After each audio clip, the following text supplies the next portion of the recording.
Winsu dari Prodi Sejarah Peradaban Islam. Saya di sini ingin memenuhi tugas kuliah, mata kuliah metodologi penelitian sejarah yang diampu oleh Pak Hendrik Jalimunte. Jadi di sini saya mengangkat tentang Kesultanan Serdang, dan ini adalah salah satu replika dari Istana Kesultanan Serdang. Yuk, mari kita berkeliling dulu untuk melihat isi apa-apa saja yang ada di dalam Istana Kesultanan Serdang tersebut. Mari.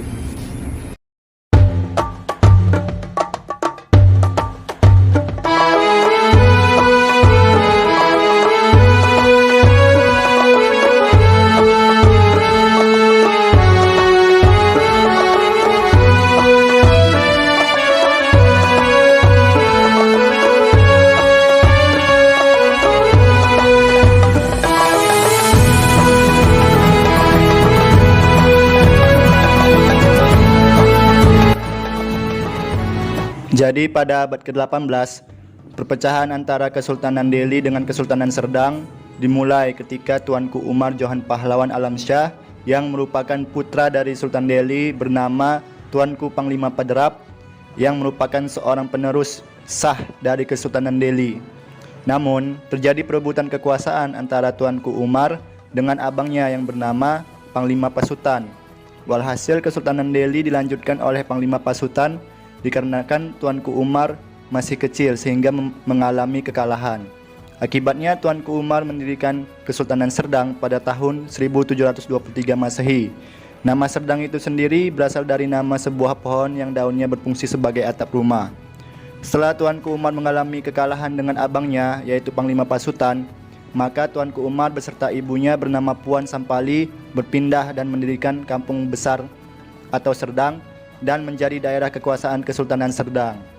Untuk memperkuat posisi Tuanku Umar sebagai Sultan Serdang, dilakukan proses penobatan sesuai adat Melayu oleh dua orang dari orang besar Delhi, yaitu Raja Urung Sunggal dan Raja Urung Senembah, serta Raja Urung Batak Timur yang menghuni daerah Serdang bagian hulu di Tanjung Merawa bersama seorang pembesar dari Aceh. Guys, jadi di sini adalah situs dari Kesultanan Serdang.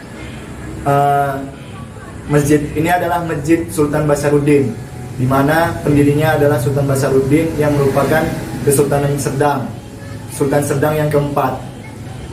Masjid ini dibangun pada tahun 1854 Masehi. Pada sejarahnya, masjid ini pernah menjadi markas perlawanan bagi rakyat Serdang dalam melawan. Ya, tanpa di sini ada beduk yang usianya juga sudah lama, dan juga arsitektur masjid ini masih menggunakan arsitektur khas Melayu. Di sini juga di belakang masjid ini ada aliran sungai yang dalam buku itu disebutkan bahwa aliran sungai itu menjadi tempat kedatangan kolonial Belanda dan Jepang untuk menjajah wilayah Kesultanan Serdang. Nah, masjid itu pun juga dipergunakan sebagai sumber mata air bagi rakyat Kesultanan Serdang. Nah, di masa Sultan Basaruddin ini kan merupakan masjidnya. Kalau di depan sana, tidak jauh dari sekitar masjid ini, juga didirikan istana Kesultanan Serdang. Namun, istana tersebut sudah hancur karena akibat banjir, sehingga masjid itu terpaksa dipindahkan ke daerah Kebaungan.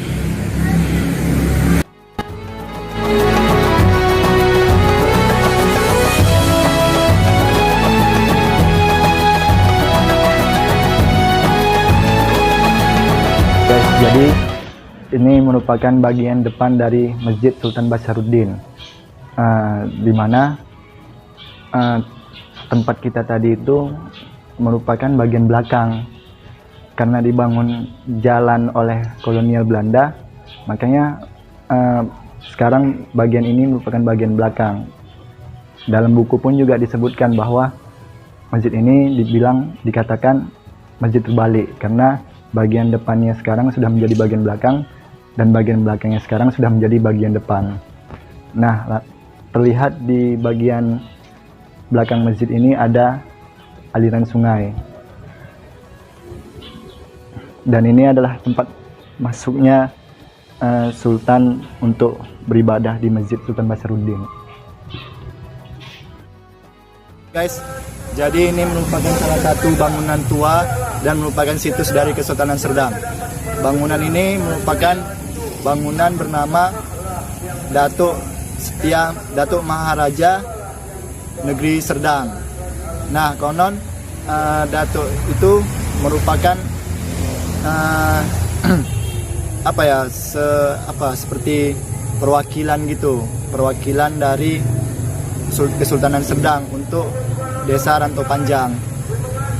Nah, jadi Datuk di sini, Datuk Setia Maharaja Negeri Serdang ini menyebarkan agama Islam atau ajaran Islamnya juga di daerah ini.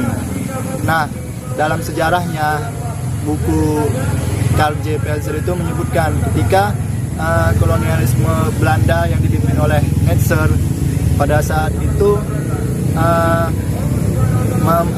ingin menduduki desa Rantau Panjang ini karena memiliki kepentingan di Kesultanan Serdang.